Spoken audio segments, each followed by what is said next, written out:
Hello everyone, and welcome to my Bold and Beautiful Gossips 24 channel. I hope everyone is having a wonderful day. Before we begin, please hit the subscribe button and give this video a thumbs up. Place.Forrester had never planned for the confrontation to happen the way it did. In fact, if anyone had asked him that morning whether he expected to stand in the middle of the Forrester Creations showroom, in front of employees, family, press, and buyers, and call his own son out in a voice loud enough to stop the room cold, he would have laughed and waved it off as impossible. Eric had spent his entire life protecting his family name, smoothing over conflicts, handling disputes behind closed doors, and keeping the illusion of unity intact no matter how fractured things became underneath. But something about the way Ridge had treated Katie, quietly dismissing her, undermining her authority, and then humiliating her without even having the decency to look her in the eye, had crossed a line Eric hadn't even known was still there. It wasn't just business anymore. It wasn't just family drama. It was about respect, integrity, and the kind of man Place.Forrester had become while believing no one would ever dare challenge him. The morning began like any other at Forrester Creations, the building humming with movement, the steady click of heels across marble floors, assistants rushing with tablets and garment bags, designers adjusting mannequins in the showroom. Katie Logan stood near the large windows overlooking the city, holding a folder against her chest like a shield. She had been awake since before dawn, replaying Ridge's words over and over in her head, the way he'd spoken to her during the last executive meeting as if she were an inconvenience rather than a partner, as if her contributions to the company, and to the family, were disposable. Katie wasn't naive. She knew power struggles were part of this world. She'd lived among the Forresters long enough to understand their hierarchy, their egos, and their tendency to rewrite history in their own favor. But what hurt wasn't the professional disagreement. It was the personal edge Ridge had used, the subtle insinuation that she was overstepping, that she should remember her place. Those words echoed louder than he probably realized. When Ridge entered the showroom later that morning, he did so with the confidence of a man who had never been seriously challenged. His stride was purposeful, his expression focused, his attention split between his phone and the group of executives waiting for him. To Ridge, this was just another day of asserting control, another day of reminding everyone who was in charge. He didn't notice Katie at first.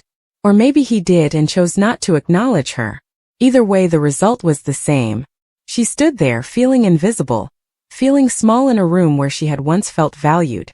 What she didn't know, what Ridge didn't know, was that Place.Forrester had already arrived, and he had seen everything. Eric had stopped just inside the doorway, leaning lightly on his cane, his sharp eyes taking in the scene before him. Age had slowed his body, but it had not dulled his instincts. He watched Ridge speak over a junior designer, watched him dismiss an assistant's concern with a wave of his hand, and then watched him finally turn toward Katie with a tight smile that didn't reach his eyes. Ridge's tone was polite on the surface, but Eric recognized the condescension immediately. It was the same tone Eric himself had once used years ago, back when he thought authority meant dominance and leadership meant never admitting vulnerability. Seeing it reflected in his son sent a chill through him.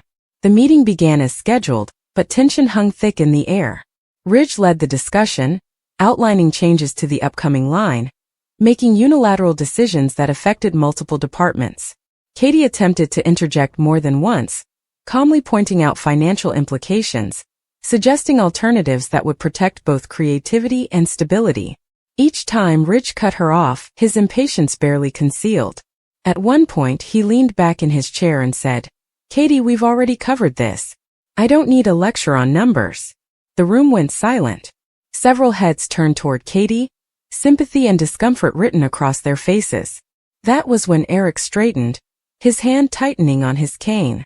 "Actually," Eric said, his voice firm and clear, cutting through the tension like a blade, "I think we all need to hear what Katie has to say." Ridge froze. Slowly, he turned toward his father, surprise flickering across his face before being replaced by irritation. "Dad, this is an executive meeting," he replied, attempting a respectful tone. "We're handling it." Eric took a step forward, every eye in the room now fixed on him. "No, Ridge," he said, shaking his head. "You're handling it your way. And that's the problem." The room felt smaller, the walls closing in as the weight of Eric's words settled over everyone present. Katie's heart pounded in her chest, a mixture of gratitude and fear washing over her.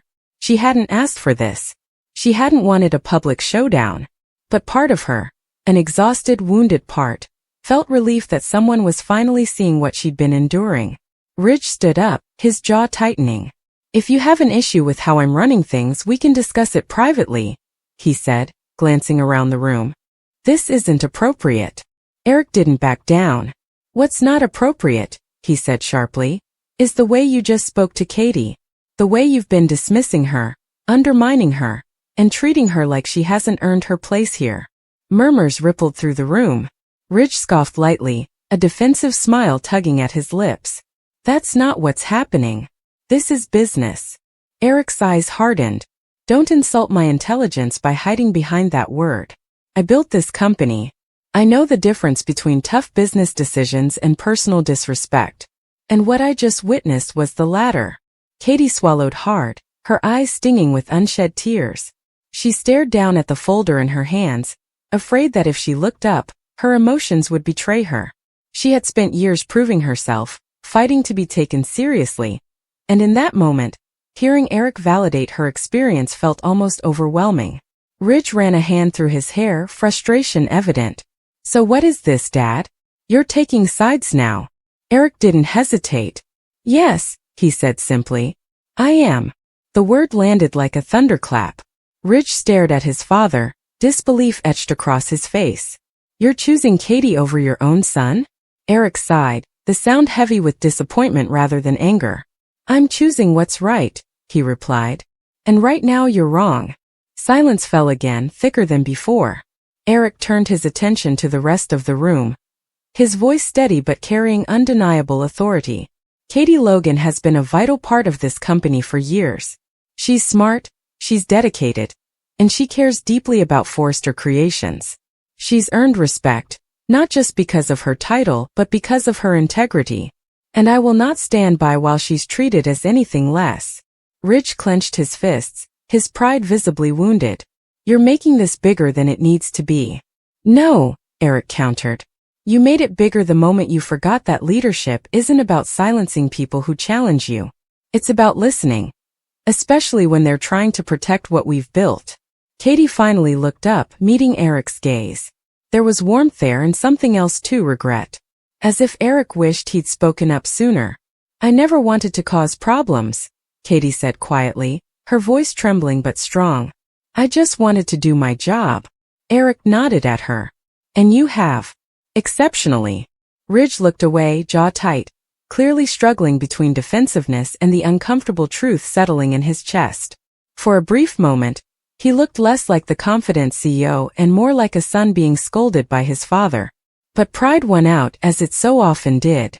"If this is how you feel," Ridge said coolly, "then maybe we need to reevaluate some things." Eric raised an eyebrow. "Are you threatening to walk away because someone dared to hold you accountable?" Ridge didn't answer immediately. The room held its breath. "I'm saying," Ridge replied slowly, "that I won't be undermined in my own company." Eric's expression softened, but his voice did not. "It's not your company, Ridge. It's our company. And it always will be." That statement seemed to deflate Ridge more than any accusation could have. He nodded stiffly, gathering his papers. "I think this meeting is over," he said.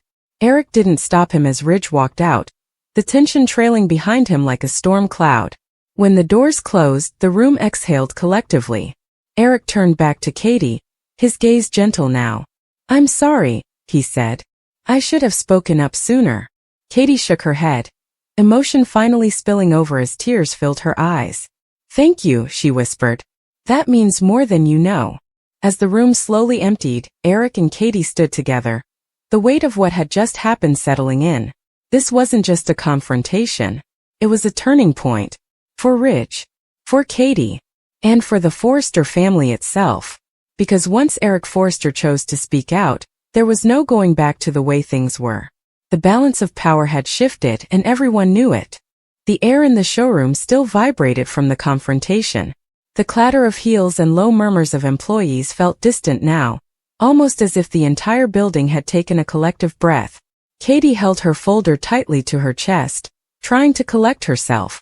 Every fiber of her being ached with the adrenaline of the moment. Part of her wanted to run away, to retreat into the safety of her office where Ridge couldn't humiliate her. But another part, one that she had fought to cultivate over decades, urged her to stand tall. Eric was right. She had worked for respect, she had earned it, and she wasn't about to let Ridge's pride or ego erase her contributions. Eric, still steadying himself on his cane, placed a reassuring hand lightly on her shoulder. His eyes were warm but fierce. "Katie, listen to me," he said quietly. "You have nothing to apologize for. You stood your ground, and you did it with dignity. That's more than most people can say in a room like that." Katie's lips trembled as she tried to respond, but no words came. The emotions building inside her, anger, relief, fear, and pride, all collided in an overwhelming rush. Eric, understanding her silence, simply nodded and squeezed her shoulder before letting go. "Let him stew," he muttered under his breath, a rare hint of amusement crossing his face. The truth was, though Ridge had left, the ripple effects of the confrontation were only beginning. Word spread quickly, as it always did in the tight corridors of Forrester Creations. Employees whispered in hallways, some emboldened, some hesitant, but all aware that a line had been crossed, and a new precedent had been set. No one could remember a time Eric had publicly chastised Ridge in this way. Not even Stephanie, in her strongest moments, had dared to so openly challenge him in front of the entire company. By mid-afternoon, the company's atmosphere was charged. Katie returned to her office, carefully closing the door behind her. She sank into her chair, exhausted, her fingers shaking slightly as she opened the folder again. Inside were the reports and proposals Ridge had tried to dismiss earlier, the ones he claimed were unnecessary. Reading through them now, Katie felt a renewed sense of determination. She couldn't rely solely on Eric's intervention. She needed a plan, a strategy, a way to make Ridge understand that undermining her would come at a cost. Meanwhile, Ridge had retreated to his own office, slamming the door behind him. He leaned against the polished mahogany desk, taking deep, deliberate breaths. His mind was racing, spinning with frustration and disbelief. How could his father, Eric Forrester, the patriarch he had always admired, side with Katie? Ridge had grown up believing he had an innate understanding of leadership, a vision for the company that no one could challenge. Yet here was Eric, publicly questioning his judgment, siding with someone Ridge had underestimated. Ridge's pride burned hotter than his anger. He wasn't about to let this pass quietly. Not Ridge Forrester. But even as he paced the office, drafting carefully worded emails and preparing phone calls, there was an undercurrent of unease. For the first time in years, Ridge felt the weight of accountability pressing against him, and it was disorienting. He could mask it with composure, but he couldn't deny the uncomfortable truth. Eric had publicly revealed a flaw in his leadership, a weakness in his judgment, and Ridge was scrambling to figure out how to regain control without looking like he had lost. Back in the showroom, Eric remained a calming presence. Though he had taken a strong stance, he didn't let it dominate his entire day. There were other meetings, other responsibilities, and he was keenly aware that his confrontation with Ridge, while significant, was only the beginning of a much longer process. Leadership wasn't just about confronting mistakes. It was about nurturing resolution, managing fallout, and keeping the company moving forward.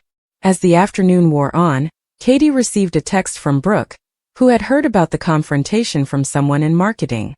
It was a brief, simple message. "Saw what happened. Proud of you. Call me later." Katie smiled faintly. Brooke's support, though often complicated by their history, was a reminder that she wasn't facing this alone. Over the years, she had learned to navigate the alliances and rivalries of the Forrester family, but moments like these, where the truth was clear, where integrity shone through, were rare and precious. The dynamic between Katie and Ridge, however, was far from resolved. Later that evening, Ridge requested a private meeting with Katie in the executive boardroom. The tension was palpable as she entered, folder clutched to her chest, hands slightly trembling. Ridge didn't waste time on pleasantries. "Katie," he began, his voice tight, "I want to talk about this morning." Katie nodded, keeping her tone calm but firm. "I'm listening." Ridge exhaled sharply. "I need you to understand something. I know you think you did nothing wrong, and I'm not disputing your intentions. But what happened today, Eric siding with you publicly? That undermines me. It undermines my authority. Katie met his gaze evenly. Ridge, authority isn't about intimidation or dismissing people who have valid points.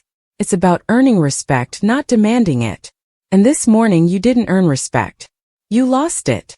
Ridge's jaw tightened.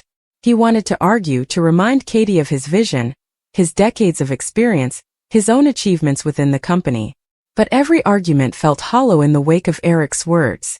He realized that this confrontation wasn't just about him being challenged.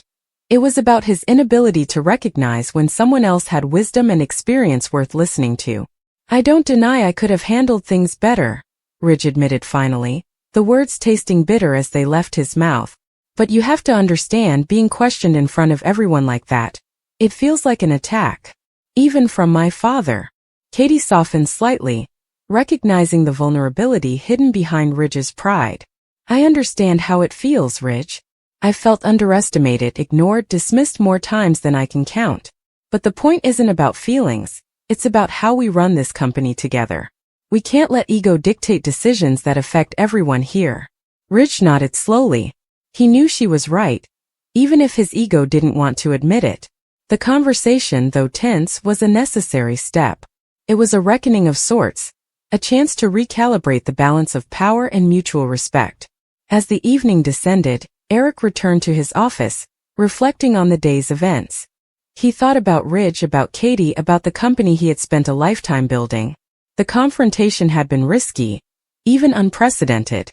There were consequences to every public statement, every visible show of support. But Eric also knew that leadership sometimes required courage, the courage to challenge your own family, the courage to stand up for what is right, even when it's uncomfortable. Later that night, Ridge sat alone in his office, the city lights casting long shadows across the walls. He was thoughtful, reflective, and for the first time in a long while genuinely unsettled. Katie had spoken the truth, and Eric had validated it.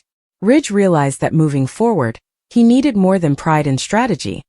He needed humility, self-awareness, and perhaps a willingness to admit mistakes he had long denied. The next morning brought with it a new energy at Forrester Creations. Employees returned to their routines, but whispers and glances lingered. Everyone knew something had shifted. Katie walked through the showroom with a renewed sense of purpose, bolstered by Eric's unwavering support. Ridge, meanwhile, quietly adjusted his approach, attempting to regain equilibrium without appearing weak. And Eric, the patriarch, continued to guide the company not just with his wealth and influence, but with the wisdom that came from decades of watching power, ambition, and human emotion collide. The confrontation had been more than just a clash of personalities. It had been a lesson for everyone involved. A lesson in respect, accountability, and the sometimes painful realities of family and business intertwined. And though the fallout would continue, and though Ridge would need time to reconcile with his own pride, one thing was certain: Forrester Creations had witnessed a pivotal moment, and the echoes of that morning would be felt for months to come. By mid-morning the next day, the Forrester Creations offices were buzzing in a way that felt different, charged, almost electric. People spoke in hushed tones, casting glances at Ridge's office and Eric's, as if the walls themselves had absorbed the confrontation and were now vibrating with the tension. Katie moved through the space with quiet determination, her folder still under her arm, though the urgency in her step had shifted from anxiety to focus. She had faced Ridge and lived through it. Now it was about results, about proving that competence and integrity mattered more than ego. Eric, for his part, continued to make discreet rounds. He greeted employees warmly, asking for updates on projects and checking in with designers, all the while sending subtle signals. Respect for Katie was non-negotiable. It was as much about supporting her as it was about reinforcing the message that Forrester Creations wasn't a playground for unchecked pride. Eric's presence was a stabilizing force, but also a warning. Anyone attempting to undermine Katie would have to contend with the patriarch himself. Meanwhile, Ridge lingered in his office longer than usual, staring out at the skyline, the weight of his father's words pressing on him.